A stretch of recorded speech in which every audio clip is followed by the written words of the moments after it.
कभी कभी छुट्टियां सिर्फ आराम नहीं लाती, कुछ रुके हुए किस्से भी साथ ले आती हैं। यह कहानी है चार दोस्तों की, आरव, सना, दीपक और माही।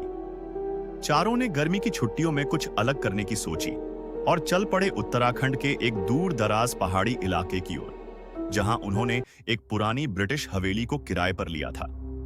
हवेली का नाम था हिल्स मैनर, जो 1995 में बनी थी और पिछले कई सालों से वीरान पड़ी थी। पहला दिन ठीक ठाक गुजरा।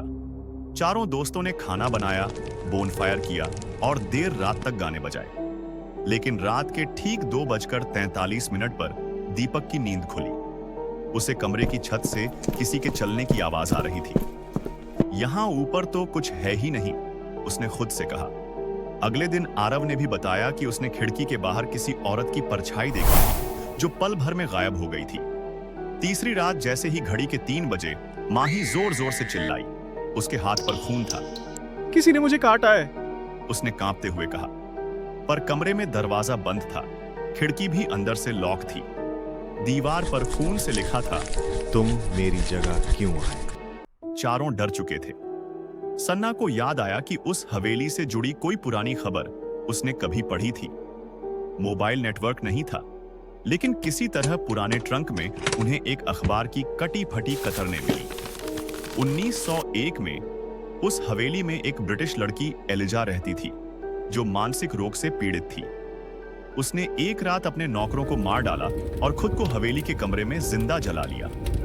कहते हैं उसकी आत्मा अब तक उस कमरे की खिड़की से बाहर झांकती है।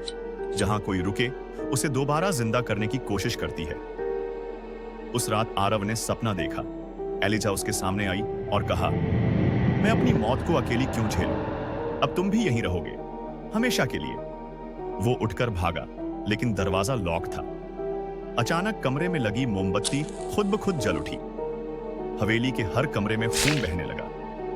दीपक किसी तरह विंडो से बाहर कूदा और एक स्थानीय को लेकर आया, जो कभी उसी इलाके का पुजारी था। पुजारी ने कहा, यह हवेली अब किसी इंसानी आत्मा का घर नहीं रही, इसे छोड़ दो, अभी, इसी वक्त। चारों किसी तरह जान बचाकर निकले।